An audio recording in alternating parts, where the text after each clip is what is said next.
Today we're taking a deep dive into This Is Our Story, Wendy Adelson's book that was mentioned during the trials and got her brother so upset. There's a lot more in here than just the couple of lines that Georgia Cappleman mentioned. Let's take a deep dive into it together.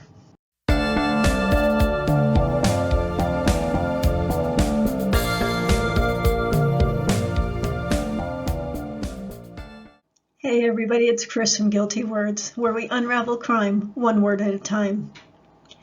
When I told you that I was going to read Wendy Adelson's book, I initially thought it would just be a matter of picking out some passages that seemed relevant to some of the things going on with the Adelson trials. However, when I got into it, I realized there's a lot in there that's worth sharing with you. So it turned into a little bit more major project than I thought. So this video is going to be long, and I'll put timestamps in the description because I want to respect your time. In addition, for those of you that know me because you've watched a lot of videos and we've chatted back and forth in the chat or through email, I don't need to say this, but if you're new here, let me explain that in this review, when I'm talking about the subject matter, whether it's the plot or the characters, and the fact that they have been victims of, I don't know the words I can use on YouTube, very bad human rights violations. I am never, ever dismissing that topic or the seriousness of it or the fact that so much needs to be done about it. What I'm talking about is the actual writing and plot content within this work of fiction.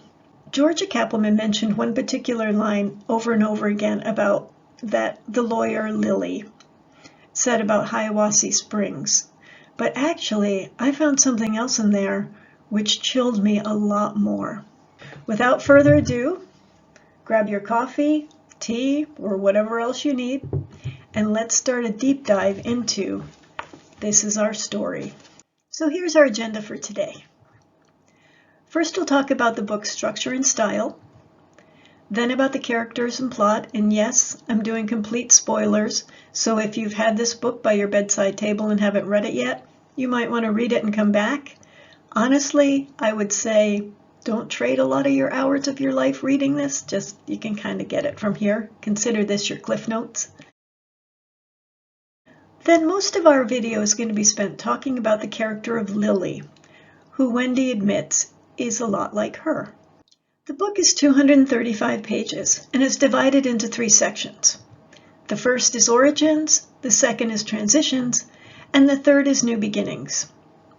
There's also something called Introductions with the parenthesis S, and I was a little confused about this because it turns out it's one of the characters giving this introduction. Usually that would be called a prologue, but here it's called an introduction. There's only one. I don't know what the parenthesis S is for. Then there's an afterword from the author. And in the formatting of it, the sections that are written by the character named Rosa are done in a diary format. And then Lily, the lawyer, uses footnotes within hers. And we'll talk about both of those formats in a little more detail as we get into it. Let's talk for a moment about the general writing style. This is 235 dense pages, and let me explain what I mean by that. Essentially, it means it's a difficult read, and there's reasons. The first is that the writing mostly tells instead of shows, and I'm sure you remember from your 8th grade English teachers, you need to show and not just tell the reader. But what does that mean? So let me give you a couple of quick examples. For example, Lily says, "We fell in love, got hitched, and less than 3 months later moved to Hiawassee Springs, Florida." Well, okay, but that doesn't give us any emotional connection. It doesn't tell us anything about the feelings. It's just, we did this and then we did this. So what I did was I went to ChatGPT and asked it to describe falling in love without using the word love and using emotions. I deliberately didn't pick like Shakespeare or some famous writer to compare because that's not fair. That's like somebody comparing my little paintings to Rembrandt. So let's see what ChatGPT came up with. It's like a warmth that lingers even when the sun sets and the air turns cool. When I think of him, it's as if my chest expands to make room for something vast and uncontainable, like trying to hold the sky inside my ribs. My thoughts orbit around him, a steady, inevitable pull, like the moon tugging at the tides. Okay, ChatGPT may have gone a little over the top. Maybe I overprompted it. This is kind of like Harlequin romance writing, but you get the idea. That's more descriptive and more interesting than we fell in love and got hitched. The entire book is in this very pedantic style, and it doesn't matter which character is speaking. Here's another example. Lily says, "I feel anxious and exhausted." Well, okay, nice, but it doesn't attach you to the character. It's just something you note. ChatGPT. "The air feels too thin, like trying to breathe through a straw. My chest tightens as if ropes are pulling it. The light feels too sharp, the world too loud, as if someone turned up the contrast and volume on reality without my consent. My hands tremble faintly, not enough for anyone else to notice, but enough that I feel the vibrations under my skin, a low hum of instability." Much more graphic description than "I feel anxious and exhausted." Now also, ChatGPT has a very bad habit of plagiarizing. I don't know if this comes from another writer or not, but you get the idea. So when I say dense pages, I mean it's this. I feel anxious and exhausted. I did this, I did that. There's not a lot of deep emotional content, and that actually affects the characterization, which in turn affects the plot. So how much of Wendy is in this book? Let's see what she says herself about it. In the afterword, she says, "I selfishly wanted you to know about my story, which has much but not all in common with Attorney Lily." And then the author's bio on the rear cover of the book, keeping in mind that usually these are written by the authors themselves, unless there's some incredibly famous person who has an agent and everything else. So this is what Wendy wants people to take away about her. She's a Floridian born and raised who teaches law students and represents clients in the fields of immigration, child advocacy, and disability rights.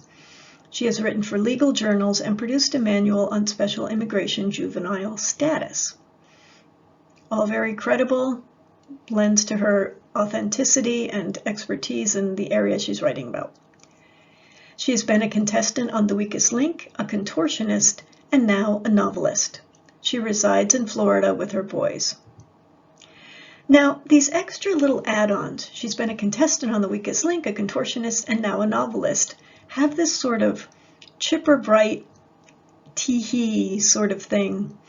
And it's okay, I get it. She wants to show a side of her that isn't the super serious lawyer.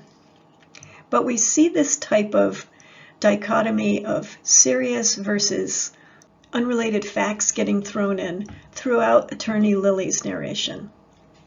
The other thing that's incredibly interesting is that she resides in Florida with her boys. This book was published in 2013, and she was still married to Dan Markel at the time. There is no mention of she lives in Florida with her family, with her husband and 2 kids. I've seen authors' bios like this that even name all their pets. She resides in Florida with her boys. Let's introduce each of the characters briefly. Each one writes in their own section, and then they're on these journeys that amazingly converge in Hiawassee Springs. The first narrator is Rosa. She's an Argentinian girl. She's the most likable of the characters. She's about 14. Now keep in mind, none of the characters are deeply developed, and there's cliches abounding, but of them all, she's the most readable. Next is Mila. Mila is a young woman from Bratislava, Slovakia. She starts off as fairly likable, but as it goes on, she actually gets less likable. And then at the end, there's a reason for that. She's about 20 years old. Then there's Lily. She's the immigration lawyer, rather egocentric, and actually she's not very likable, and I'll explain why as we go through it. She's about 35. Often with writing, You can tell what's most important by the amount of treatment it's given in a book. Let me show you what I mean. Rosa gets about 59 pages, and this is a loose count. Mila gets about 66 pages, and Lily gets about 85. And that's a conservative estimate because many of Lily's pages have these tightly packed small print footnotes that sometimes can take up half a page, so it would be more if it were regular type. But if you think of it this way, Lily gets a little over 40% of the book, and the rest is divided between the other two. So Lily's story seems the most important, even though this is supposed to be a book about exposing the evils of the human trade. Let's begin with Rosa. Rosa is a young Argentinian girl who stooped into coming to the US with her best friend. And when they're here, they're essentially slaves for this woman and her family. Anna dies in bad circumstances. Rosa is sold to this other guy, and they end up in Hiawassee Springs. I mentioned earlier that Rosa's story is told primarily in a diary format. There are a couple of issues with this. One is the idea of a 13 or 14-year-old girl writing her story in a diary is overdone. And it has all the, "Dear diary, I'm so sorry I haven't written for so long. You're the only one I can talk to about things," sort of tropes that you expect with young girl diaries. The other is that it feels contrived because there are circumstances Rosa gets into where she wouldn't be carrying a diary and a pen around. Chances are her diary would be long lost in any number of the passages and different things she's going through, but somehow this diary stays miraculously intact and glued to her through her entire journey. The other part of Rosa's story that's a little difficult is plot developments. This family is holding her basically hostage in their home. They never let her out. She has to work morning till night. But yet they take her to church every single Sunday. She has a church dress and they wheel her off to church. I don't know why. They're not particularly religious. It would be an opportunity for her to share with someone, "Hey, I'm in trouble." But for whatever reason, she has to go to church with them. One of these times when they're at church, she starts talking with a young man named Marco. It ends up she gets sold to Marco, although then you find out Marco has absolutely no job and no money, so I don't know how he got the money to buy her from the family who wouldn't let her go at a cheap price. So that's a little bit of a stretch. They end up in Hiawassee Springs. She is rescued through the heroic efforts of attorney Lily, Superwoman.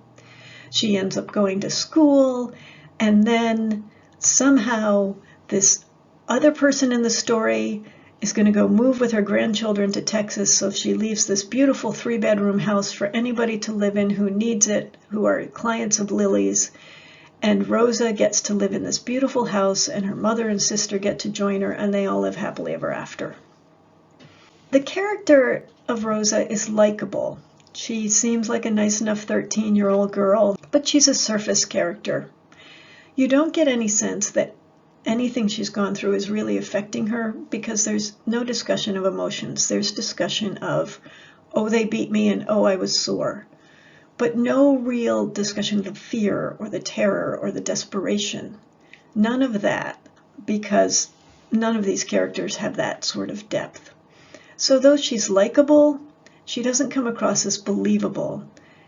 The whole thing feels like a cliche. The second story we hear about is Mila.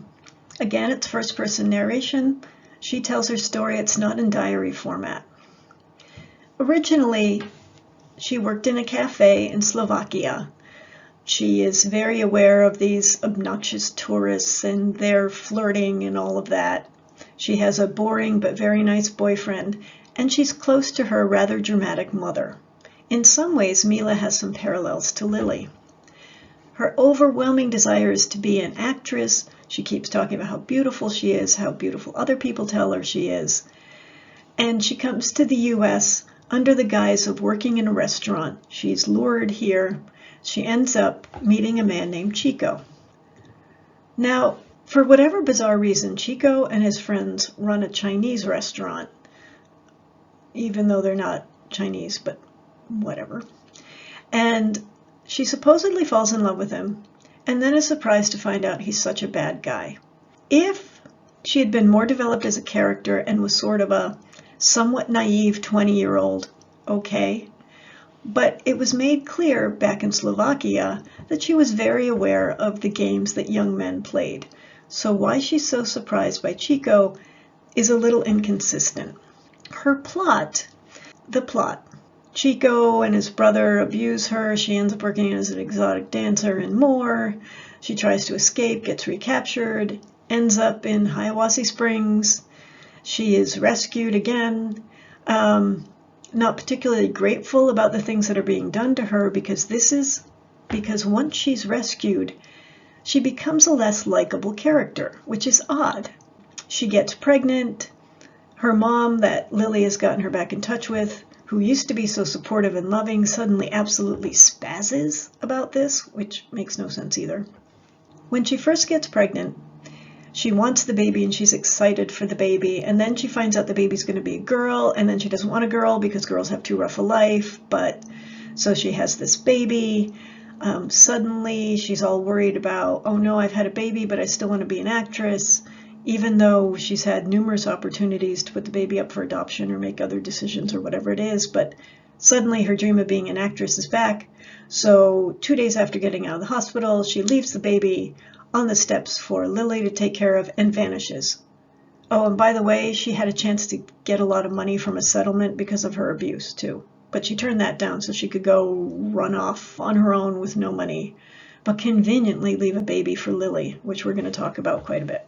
Not a very well thought out plot and a lot of inconsistencies. Okay, let's talk about Lily, the character based most closely on Wendy Adelson. And in particular, let's begin with an overview of the parallels between Lily and Wendy.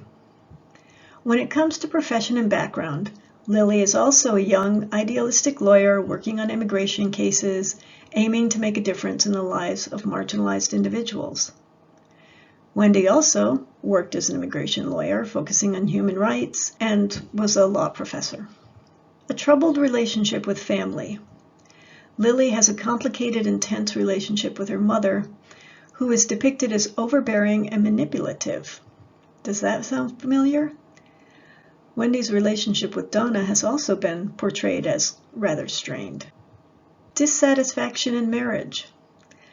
Lily's marriage falls apart throughout this book. Her husband is a little bit controlling, somewhat emotionally distant, but mostly, to her, boring. Wendy also accused Dan of being domineering and difficult, but of course those claims were contested by Markell's supporters. Life in Florida. Set in Tallahassee. Lily's personal and professional challenges unfold there, and of course Wendy lived there for better or worse. Themes of personal liberation. Lily is struggling to find independence from family and society's expectations of hers, and Wendy similarly wanted independence, particularly from her husband, and to be able to move to South Florida. Let's talk about footnotes, because there are a lot of them in Lily's narration. The point of real footnotes is in a nonfiction research paper to say where a particular piece of information came from. They've been replaced in almost all academic subject areas with endnotes, because footnotes interrupt the flow of reading. You see this little number, you have to go down to the bottom, read the little footnote, find your way back up. So they still put the numbers, but the references themselves are at the end. So if you really need to know where that piece of information or statistic came from, you can turn to the end of the book and get it, but not have the page chopped up and not have it be so difficult to read. So basically, footnotes are outdated except in the law profession, to give Lily and Wendy credit. The law profession is taking its time and realizing that the world has moved to endnotes, but eventually they'll get there. However, attorney Lily has not. The point of Lily's footnotes, I'm still figuring out. They are not to say where she got information, but she herself in her first footnote gives us a little bit of a clue. Footnote number 1. Yes, I am a lawyer, therefore I footnote. This is how I was taught to write. I am pretty sure that before law school I didn't feel the constant need to cite wherever I first discovered information. Now, after 3 years in law school and years in practice to boot, I just can't stop myself. So sue me. Her footnotes are used to insert what she considers witty comments, although they come across as a little bit condescending sometimes. Unrelated trivia, and often important information that should be up in the main narrative. I'm not saying footnotes like this couldn't work in a narration written by a lawyer, but it would have been more effective had the footnotes had a theme. Like in the real world, when they're always about where you got information, maybe if they'd always been a related childhood memory, or a reference to a law, or a relevant anecdote, keyword relevant. So when you went to the footnote, you knew what you were going to get.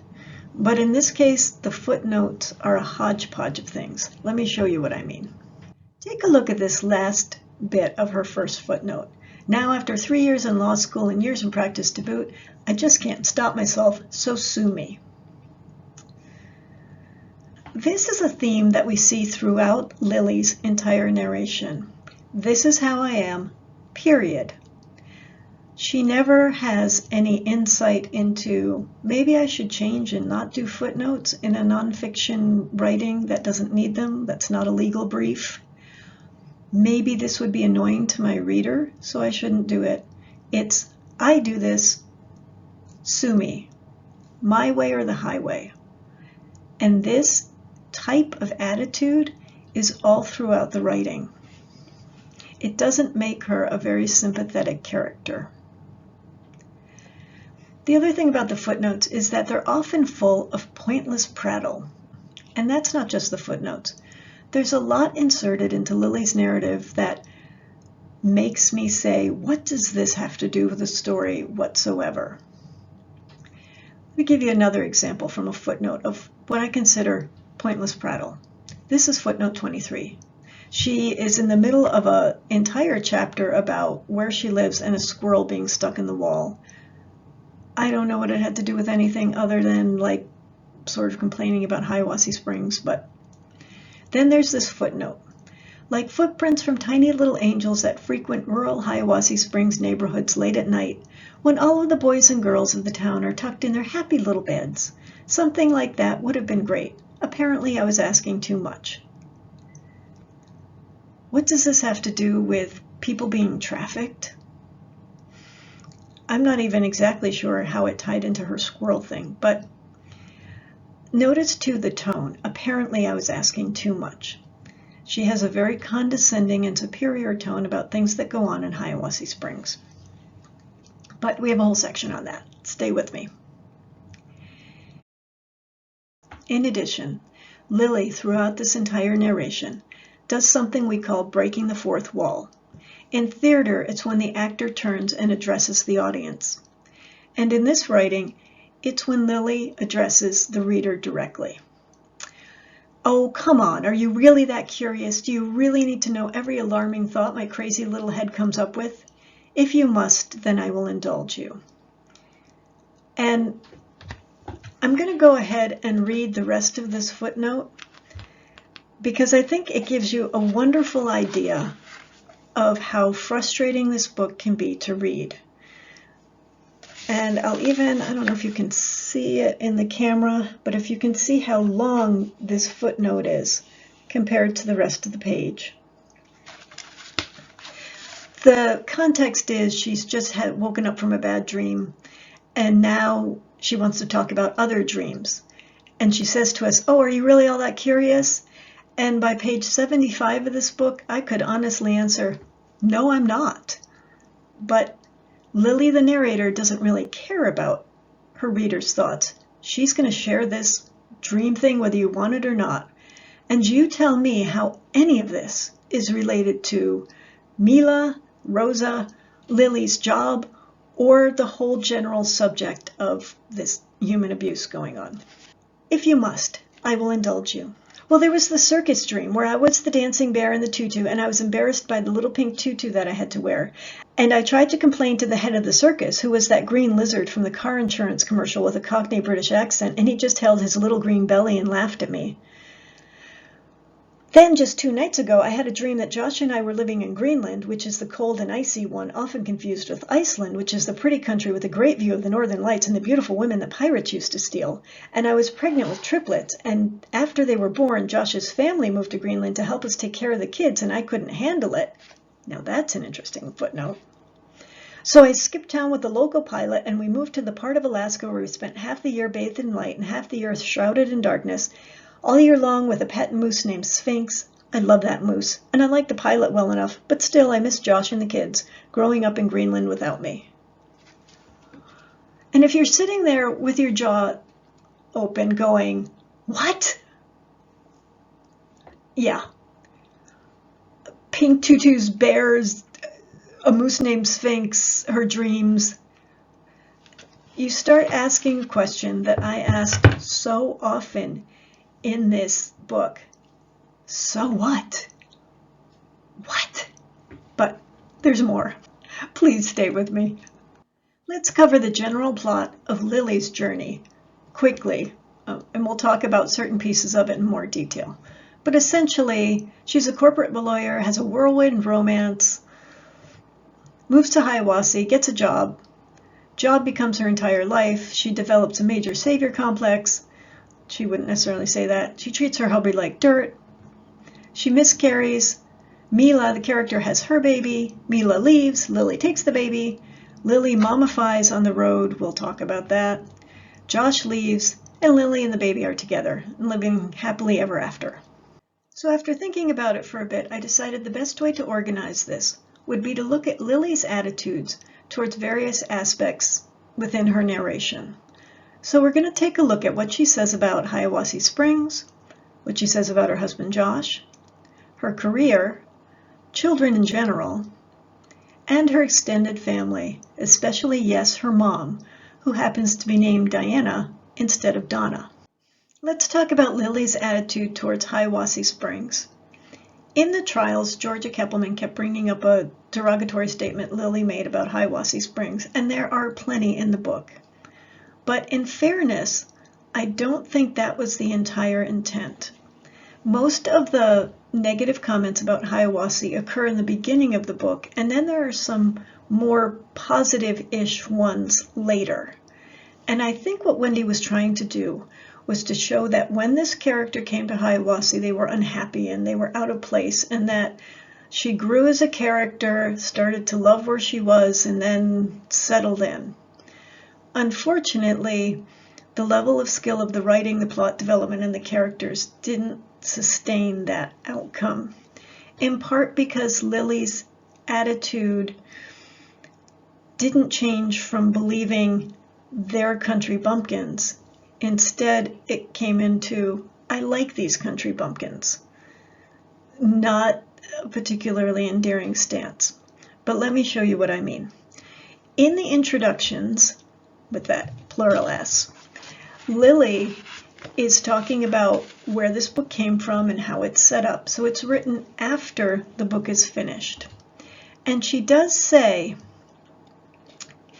the three of them convene in the small and wonderful town of Hiawassee Springs. And there's not a sense that this is an ironic tone at this point. Because remember, this is after the book is over, Lily. But the next few bits are from her beginning statement. It's uncomfortable, to say the least. We moved to this godforsaken place for Josh's career. She capitalized godforsaken. Hiawassee Springs was, shall we say, less than I expected. Hiawassee Springs was in Florida and would be just like the other parts of Florida. And when I have 2 stars next to a page number, it just means it's a hint to me that I want to read to you something from that page. I assumed there would be palm trees and the beach and sunburned Canadians, and that North Florida was basically just like South Florida. Lily, Lily, Lily. I definitely found out how wrong you can be with assumptions. Still, I have Josh. We have our health. and I like to think I have a good sense of humor about life. Turns out I have a good sense of humor, but only about other people's lives. Interesting statement there. This idea of I have Josh and we have our health. That term, we have our health, comes across as a little bit sardonic here because she's complaining about her new living situation quite strongly. And when we get to an older age, that's all I'll say about that, we do really appreciate that we have our health because we have friends and family who do not.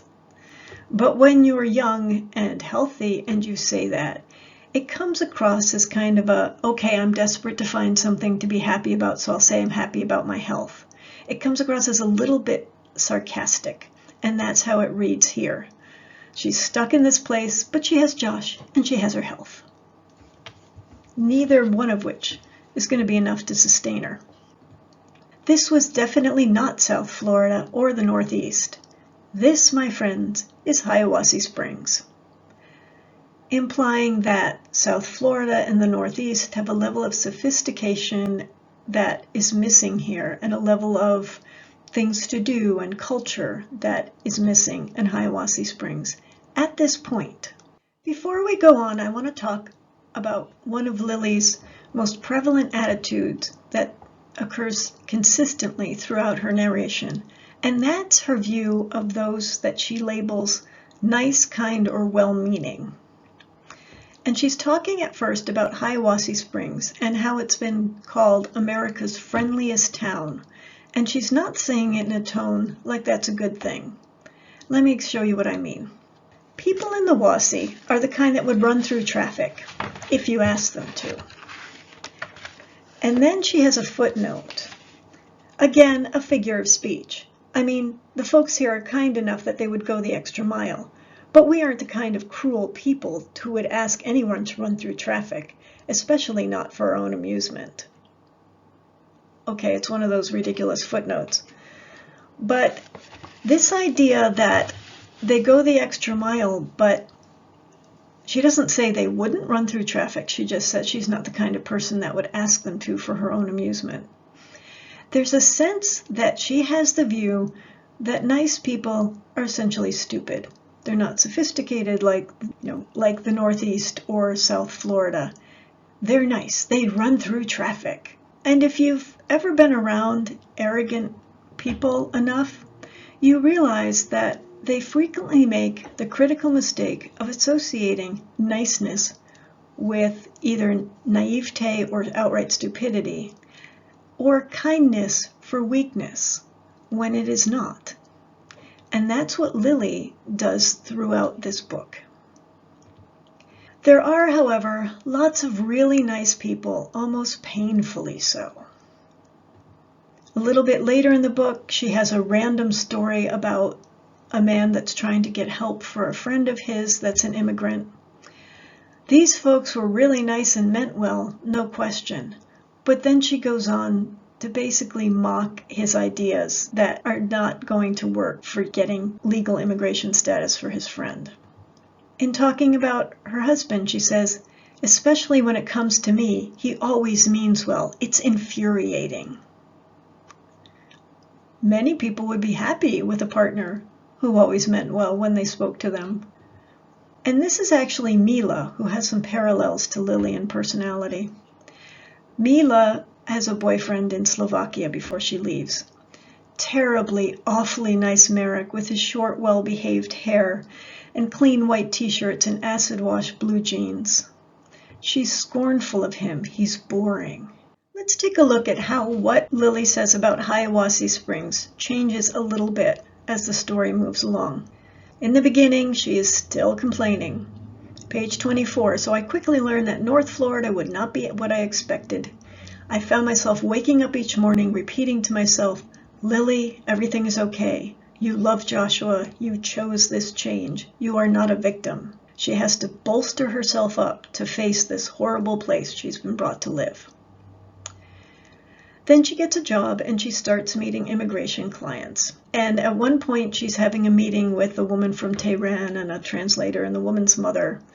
And she has this brief semi-reflection about How did all of us end up in Hiawassee Springs, and Hiawassee Springs of all places? So it's a little bit of a downer on Hiawassee Springs, but still an appreciation in a further description of how multicultural it was for being so small. But even though she's no longer totally complaining about how awful it is, her embracing of it has an attitude. It's not that she thinks these very nice people in Hiawassee Springs are suddenly intelligent and sophisticated and they have a lot of things to do. But she's tolerating them more because her savior complex, and we'll talk about this, is getting more intense and she feels like she's saving them. So it's kind of like a great angel coming down and patting little people on the head. On page 103, she's gotten awfully excited all of a sudden for no reason and out of character to go to the county fair.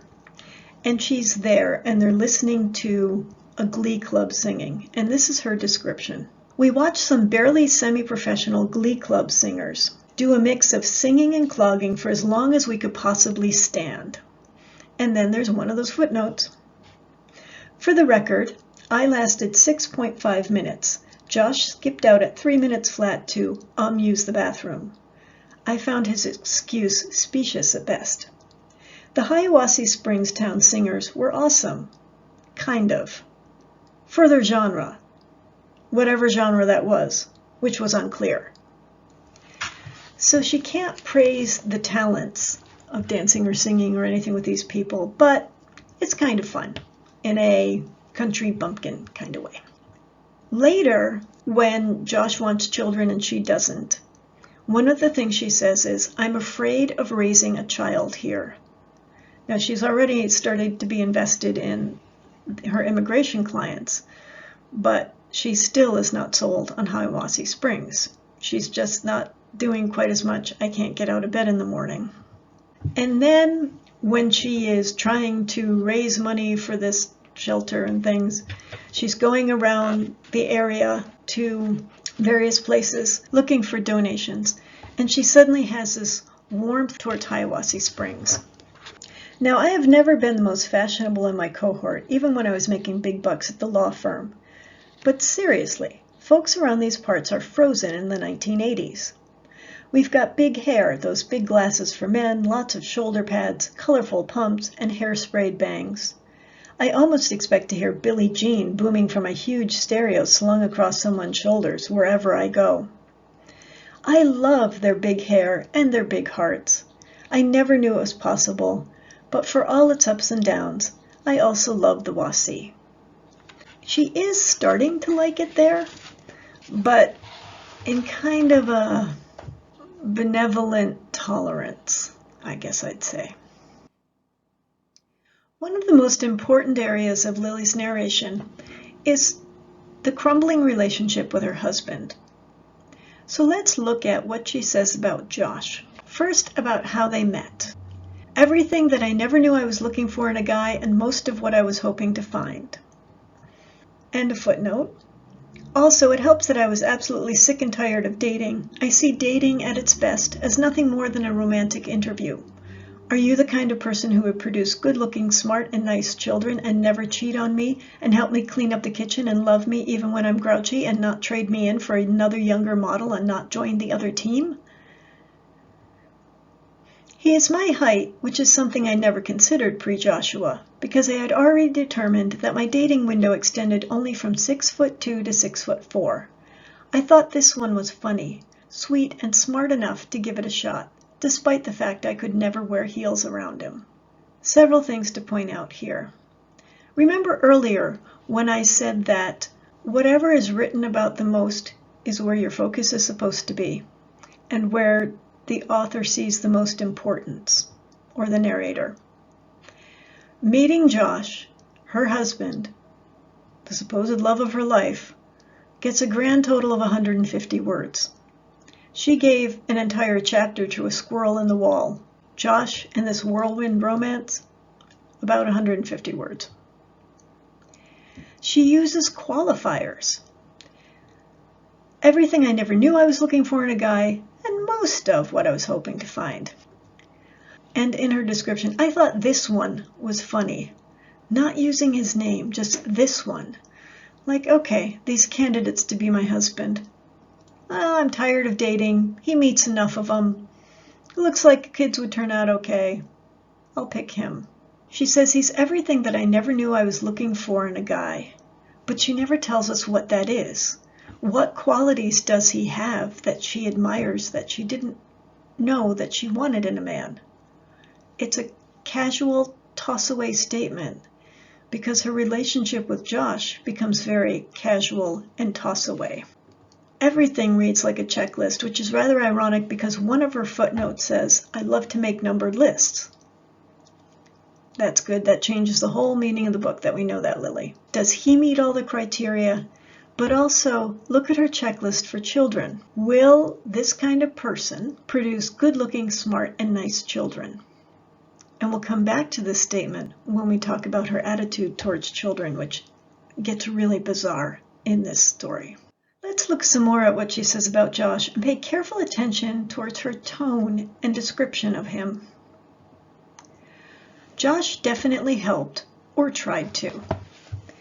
And this is on page 24, when Josh is realizing she's upset with the move to Hiawassee Springs.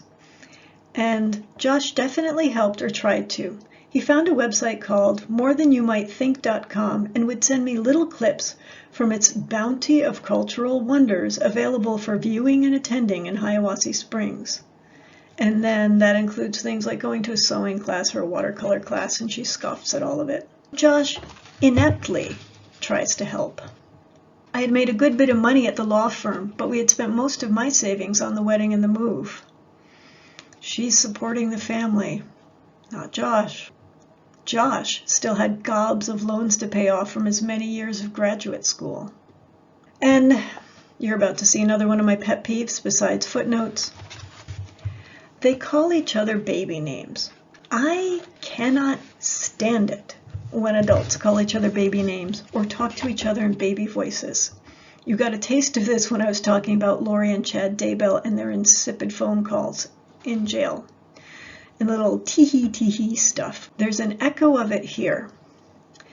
Josh calls her Lily Billy Goat, and she calls him Joshy Cito.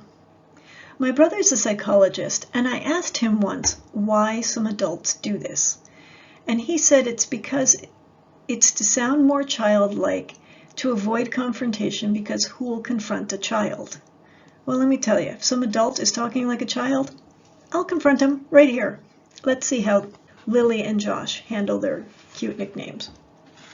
He's writing her a note to explain the place that he's found for them to rent in Hiawassee Springs, which is basically some cockroach-infested cabin. And he sees it first. My dear Lily Billy Goat, I promised you our life would be an adventure, right? Well, here goes. The guest house is adorable, cozy, like a nice writer's cottage. It reminds me of my grandparents' country house in Montreal. He's from Montreal. There is running water, a big kitchen, and a beautiful view of the great outdoors. It isn't a palace by any means, but I do think we'll be happy there at least for one semester until we have time to find you the home of your dreams, or at least your Hiawassee Springs dream home. All my love, Joshy Cito. She makes a footnote here, of course. The author notes, not my real name, but a pet name that Josh likes and I tolerate because it makes him happy. Well, you tolerate him calling you Lily Billy Goat, but you call him Joshy Cito. Now I understand why my office mate used to pretend to puke into a garbage can every time Josh called me at work. Josh called her at a corporate law firm and said, "May I speak to Lily Billy Goat?" And if she knows that it makes people want to gag, why make such a big deal of it? Why not kind of skip over that part? For the sake of your readers, you could cut it out. Looking at Josh as naive. My sweet Joshua, always one to woo with words. Left out some crucial details about our new abode. I will bullet them for you, reader, in no particular order of repulsiveness, for your ease and reading pleasure. And then she goes on to describe the cockroaches, the bugs, the everything that's wrong with it. It sounds like a place you would just run from, and supposedly they've rented it for 1 semester, but the timing in this book is off. The amount of time that Mila and Rosa spend on their journeys in their various places doesn't match up with the timeline that Lily's giving for her life, but somehow they all converge at the same time on Hiawassee Springs. And she's only supposed to be in this cockroach-infested cabin for a semester, and yet it goes on for months. That's one of those things you just have to let go as far as plot goes.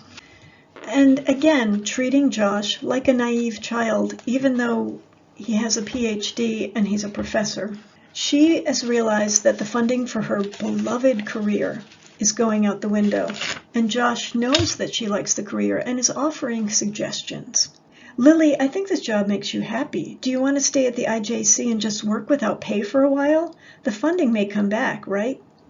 My Josh, always the optimist, just like always being so well-meaning. What a naive person. Lovey, the funding is not coming back. But it could, right?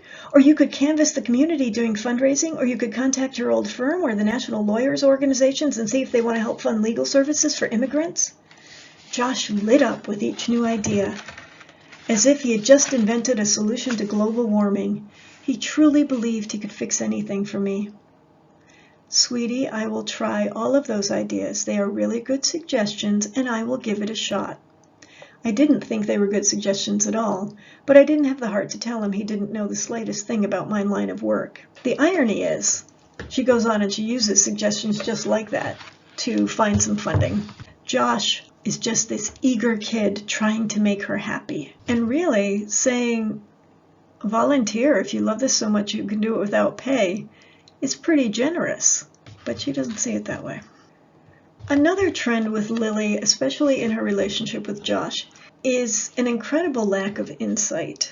She hints at insight, but then doesn't follow up on it. Let me show you. I feel like there is a distance growing between us, one that I might be causing with all of my arguments over nothing, and I don't like it. I tend to argue over stupid minutiae, but avoid real conversations about what is actually bothering me, like it's the bubonic plague.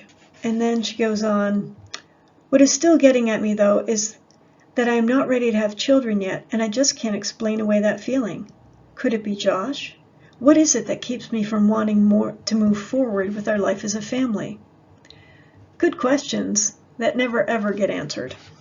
And the book is full of that. At one point, she is once again taking out her aggressions on Josh. She really does treat him badly. And she says, I don't know why I'm taking this out on Josh, but then goes on with prattling other things. When really, if she would stop and look at that, it might be insightful, it might make her a more human character, and it might lead to some reconciliation. But these questions she asks go unanswered, and the attitude is like what she had in that very first footnote. This is how I am, deal with it. And if you can't, I'm moving on. Bye. As the book goes on, their marriage gets more troubled, mostly because Lily keeps being Lily and Josh gets tired of it. I had done it. I had finally exasperated the kindest, gentlest, most patient man known to, well, man. Notice the word choice here. She's talking about the fact that she has pushed her husband to the breaking point with her behavior. One, there's no remorse about it, just, I done it. And then even her discussion of it is a sort of trite, clever wordplay. I had finally exasperated the kindest, gentlest, most patient man known to, well, man. Isn't that clever? Look at me. So much of this writing comes back to, look at me. Maybe I'll head back to DC and spend some time with my family. Taken out of context, that doesn't seem like a major statement. But working up to this point, Lily has become the savior of North Florida's immigration population. She can't take any time off. She's working 12 and 16-hour days. She's exhausted. She's tired of Josh. She doesn't have time for anything but her beloved clients who love her, and fundraising and trying to get the word out and just putting on her superwoman cape and flying all over. But suddenly here, she says to Josh, well, maybe I'll head back to DC and spend some time with my family.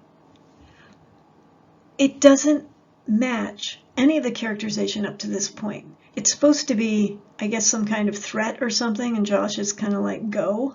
And at this point, as a reader, I'm like, yes, please go, just end this book. But anyway. So maybe I'll head back to DC, spend some time with my family. And as a reader, after being inundated for pages and pages and pages of how she can never go anywhere else but the Wasi because she's so needed and necessary and they're so desperate without her, she's just going to pack it all up and go back to DC. Okay, inconsistent characterization, like with the other two characters. Then she's trying to analyze why her marriage might have fallen apart. And of course, it has very little to do with her, actually, and her discussion of this major life event is in a footnote. Maybe he never wanted to fight for me in the first place. I might have made things too easy for Josh. I mean, he never really had to win my love. Everything happened so quickly, like insta-love. Let me tell you. She yells at him. He cooks her dinner, she doesn't like what he cooks. He cleans up, she doesn't like the way he does that. He offers to let her volunteer instead of get paid for her job. He puts up with her moods, her pickiness. He has put up with so much from this wildly moody, irrational character. And yet she's like, maybe I've made it too easy on him. No, Lily, you have not made it easy on Josh at all. Trust me. By far the most important thing to Lily is her career. It's more important than her marriage, she admits it, and it seems to be more important than her health or any balance in her life or anything else. She says, something inside me has changed. It is the people. It is the work. It has become not just something I do, but something that I am.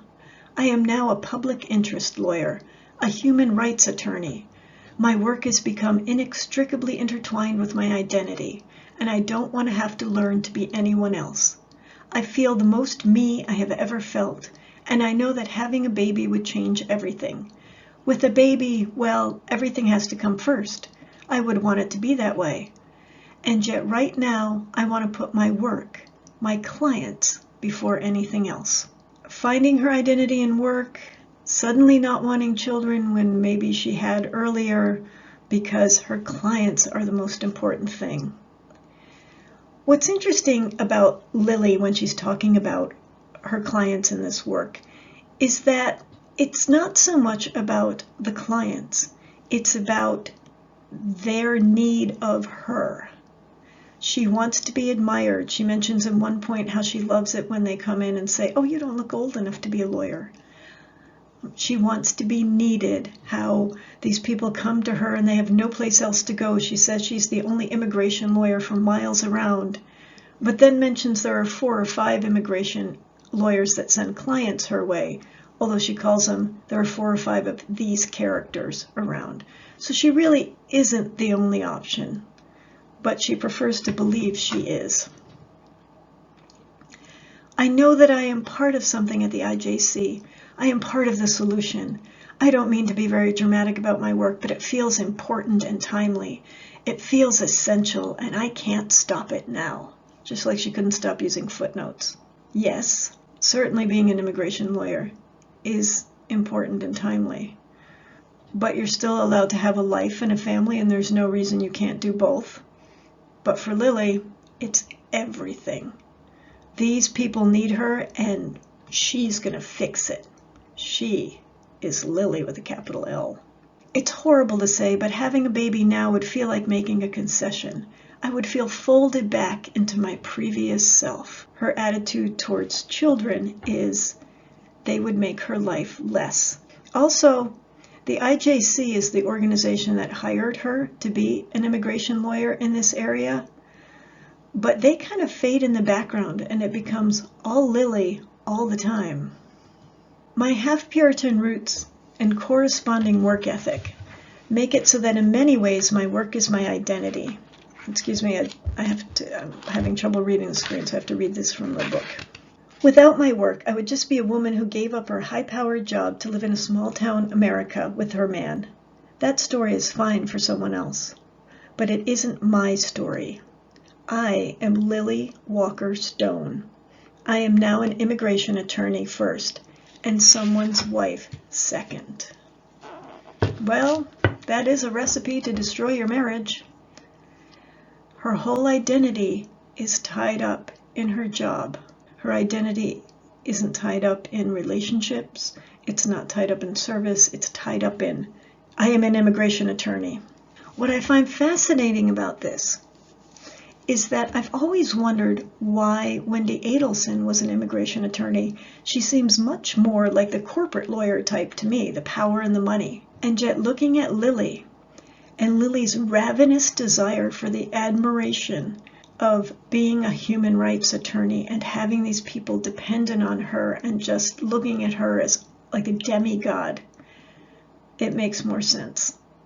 Corporate world, everybody's one-upping each other, as she explains so eloquently in the beginning of the book.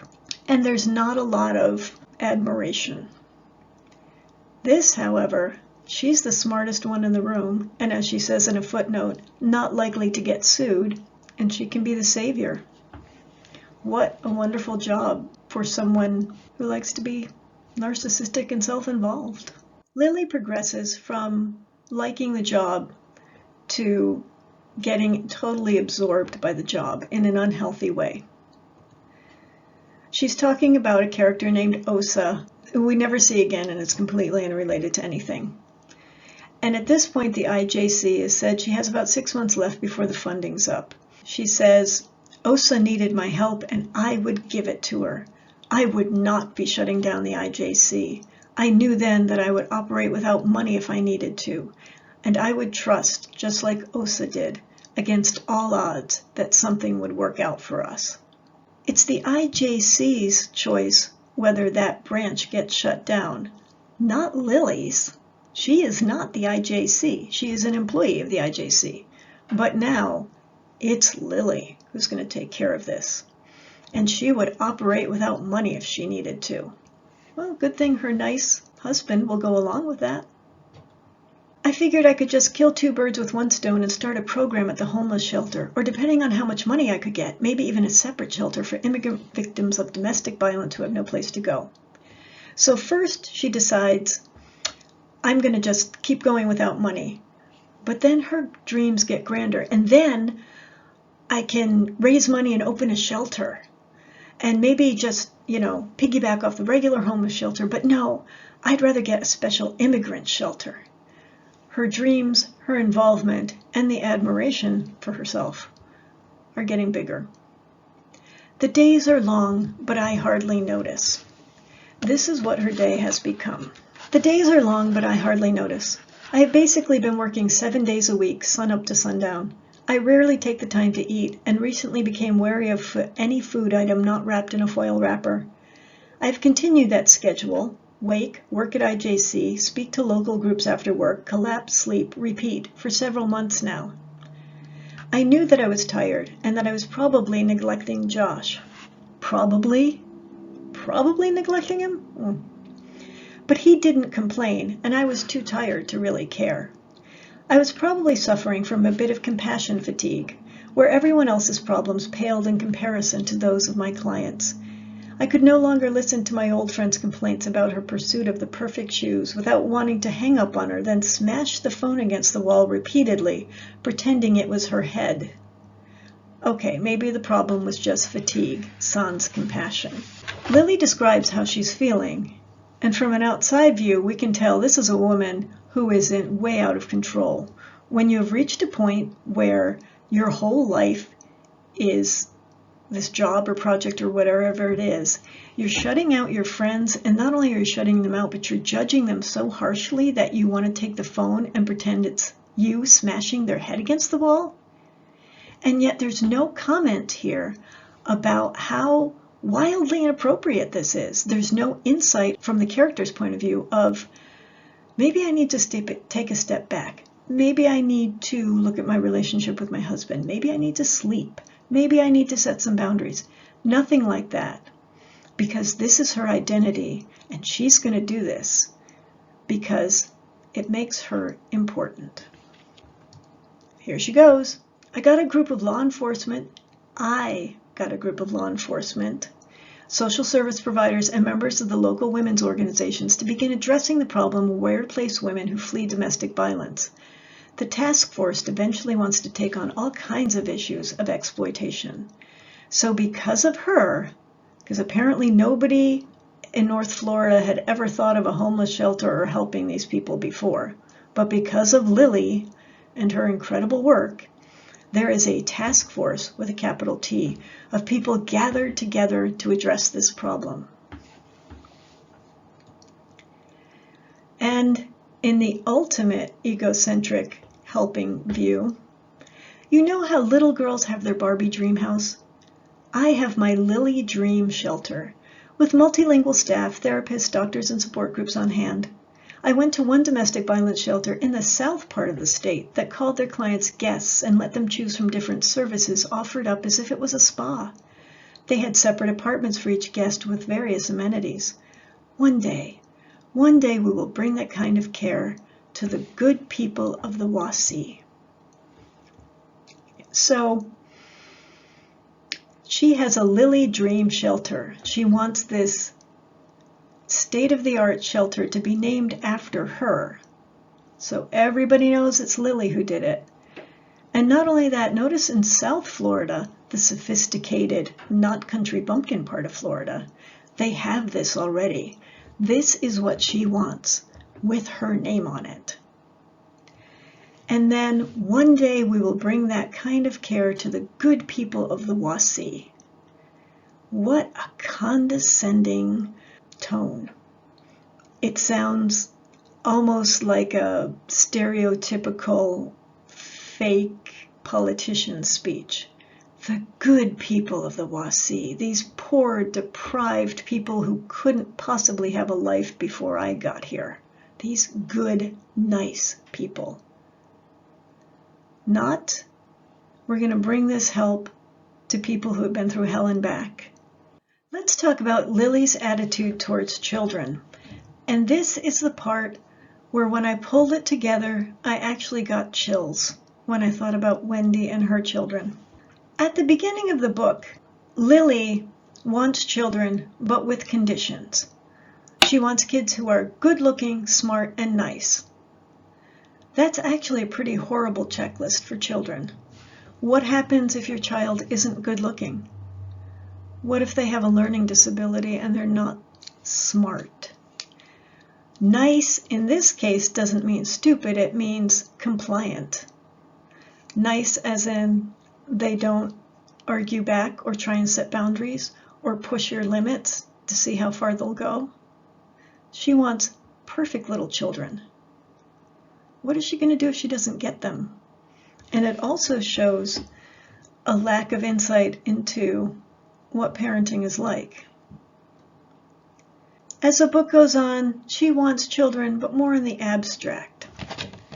She's talking about her sister's kids, and she says, I love kids, I really do. My sister already has 3 of them, and I am head over heels crazy for them.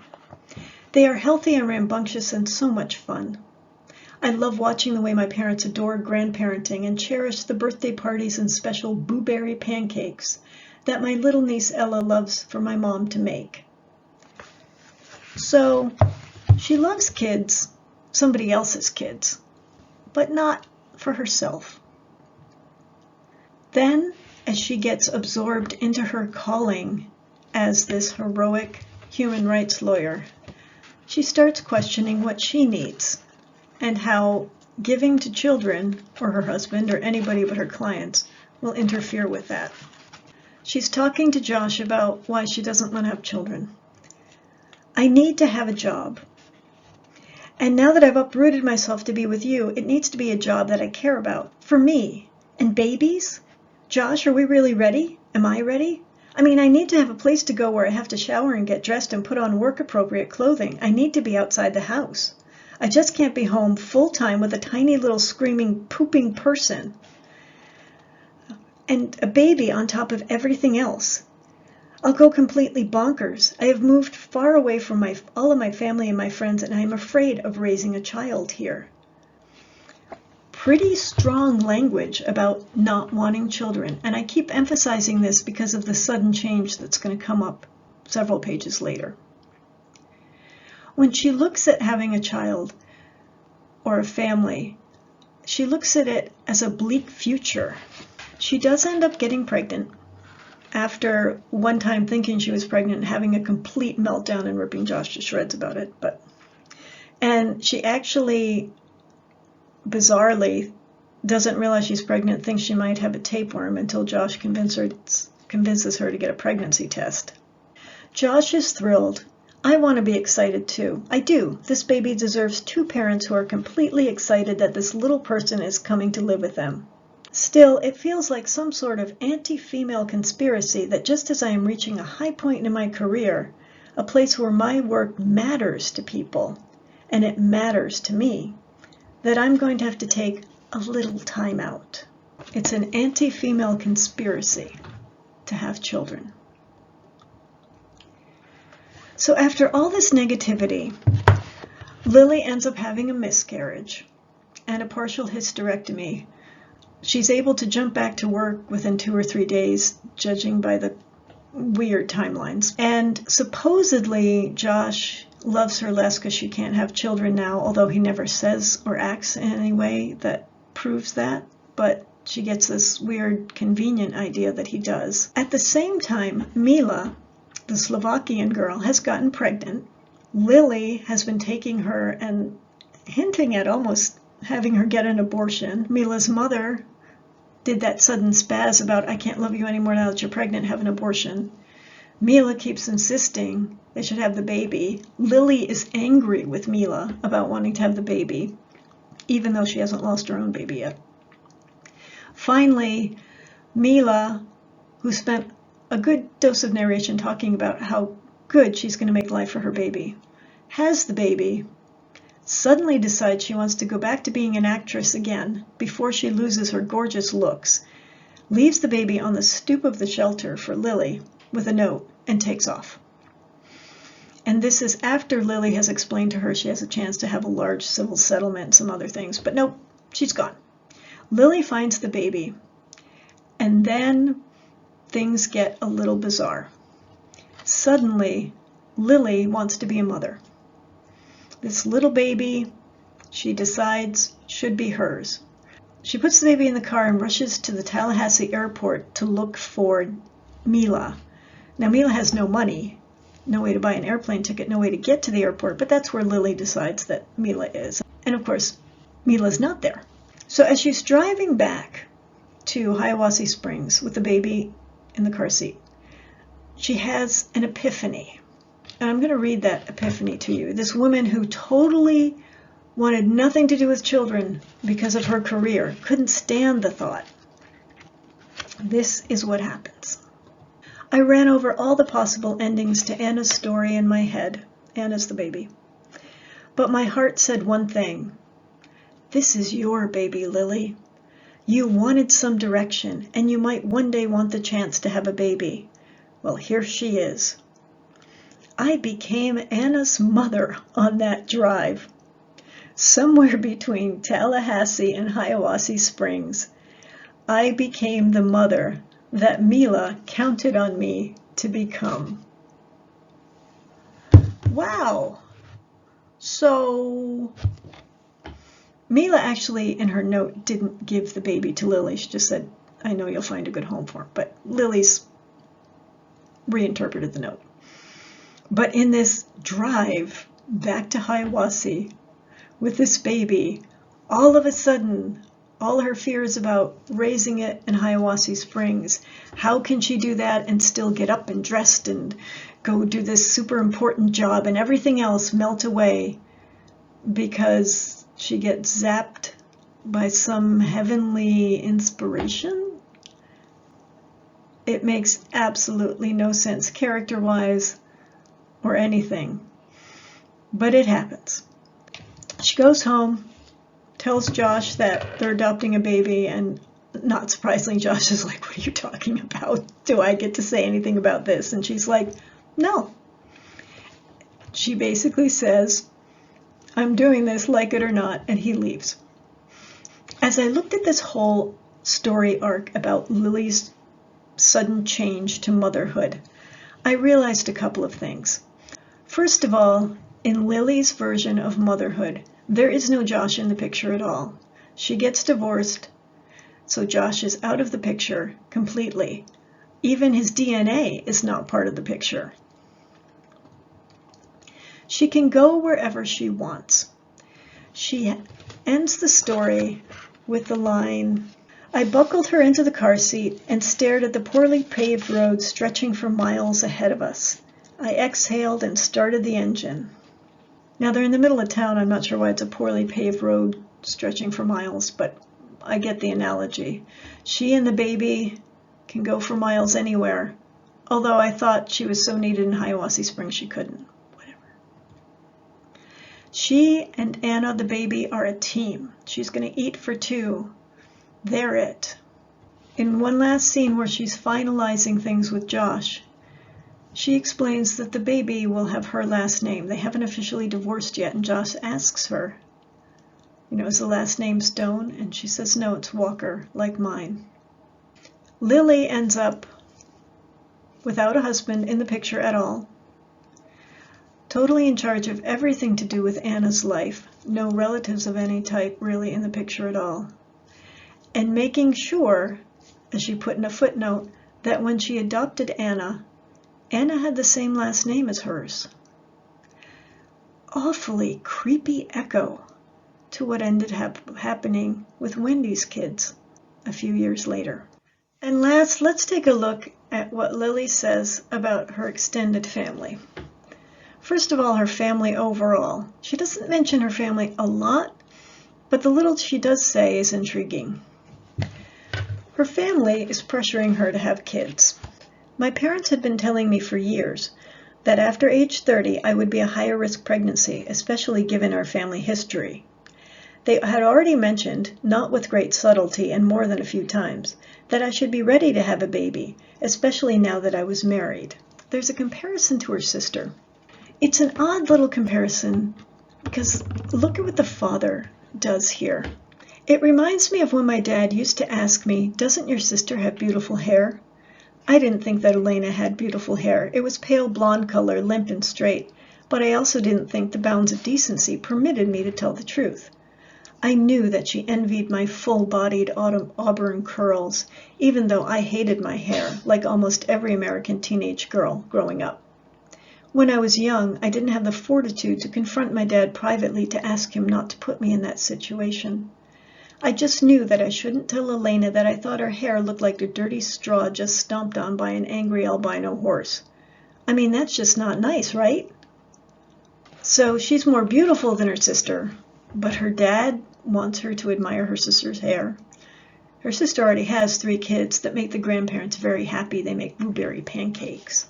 In a fascinating little piece Lily doesn't elaborate on, she talks about a dream she had about her uncle. Maybe my uncle won't find me here, hiding under the desk in my father's home office. I can still hear their laughter and talking above the music coming from the living room. I hear footsteps. Oh God, no, please not let it be my uncle. Liliana, where are you? I can hear him calling my name. I try to curl farther into myself, balled up on the ground, huddled under the old desk. The footsteps stop. There you are, he says. Were you hiding from me, foolish little girl? I look into his face, but his eyes are replaced with oozing pools of blood. And then she comments on it. It'd been years since I'd seen that face and felt that fear. I'd had enough therapy to know what it meant and to try to get over my childhood traumas from that bastard uncle of mine, but here it was again. That could have been developed as an interesting side note if this is part of the reason that Lily is so obsessed with helping women who have been abused. Except that it's never developed that way. It's never mentioned again, and as a matter of fact, it's juxtaposed with that footnote we read earlier about, oh, you like my crazy dreams? Well, here, let me talk about being a bear with a pink tutu.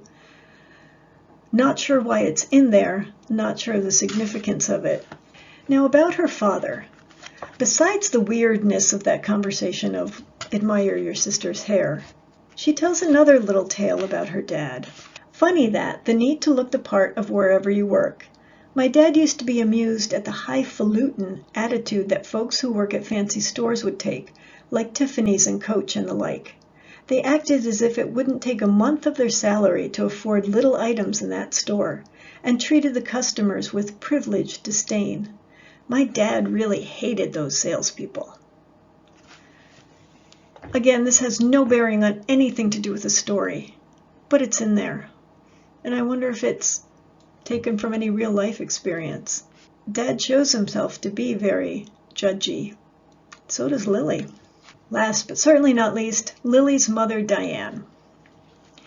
In the beginning, Lily opens up, and one of the first lines is, "Mom advised, go to law school and find yourself a good husband. What if I work for free instead? My mom already thinks I just about do." And then Mom is dramatic. And this is in a footnote. See what I mean about my flair for drama? Years of therapy have taught me in situations like this it's best to blame my mother, so I will. Here goes. I must have inherited this propensity toward the dramatic from my mother, Diana Walker. She was often afraid that we would fall on a toy left in the middle of the room because it would cause us to break our necks, the most likely and incurable of injuries. Or there was the Walker family favorite of put on your socks or you'll catch your death. The conclusion there is an obvious one. Not wearing socks while walking on a hard floor will automatically lead to the death of young children. Is it any wonder? Sounds like she is a little dramatic. I think there might be another dramatic mother in the picture somewhere. And in one of the most telling passages, after Lily has had the miscarriage, she's feeling a little down and she's trying to think of who she could talk to. And there's basically nobody. But she brings up the idea of calling her mother. And she hadn't even told her mother she was pregnant yet. But she said, "What do you do at this point? Call up your mom and say, 'Yeah, I'm feeling sad because I had a miscarriage and they had to remove part of my uterus and now I can never get pregnant again.' I can only imagine how that conversation would go. 'You are pregnant?' Four question marks.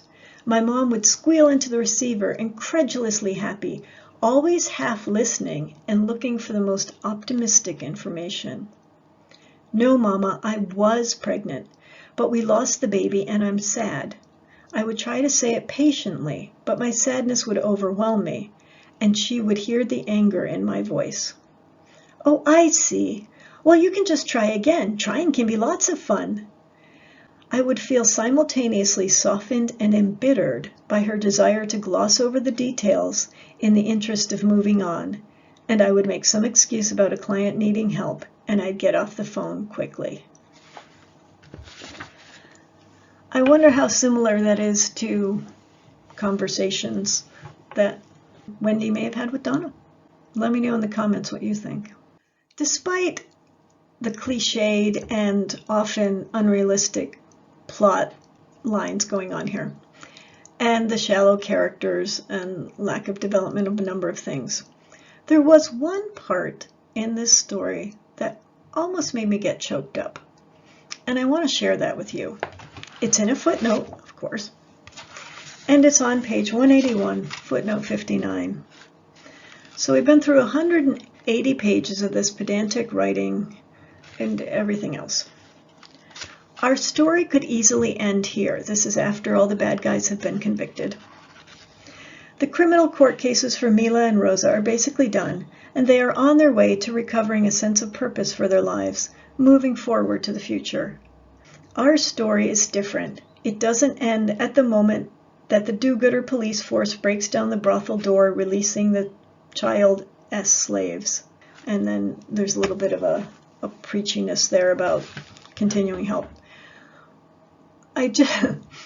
This was the point where I realized that there were 50 more pages to this book. It seemed wrapped up. They had gotten the bad guys, they were in a shelter and everything else, but no, we have 50 more pages. And the point of those 50 pages is for Mila to get pregnant and give Lily the baby so Lily can have the baby. For Lily to ditch her husband so that she can be free, independent, have the child she wants and the life she wants and everything else. But yeah, when she says our story could end here, everything in me is thinking, oh please, yes, end it here, end it here. And you might be saying that about this video at this point. Thank you for sticking this long with it. Conclusions? I want to hear yours. How much of this do you think parallels Wendy in this veiled autobiography? Let me know your thoughts below. I think quite a bit of it does.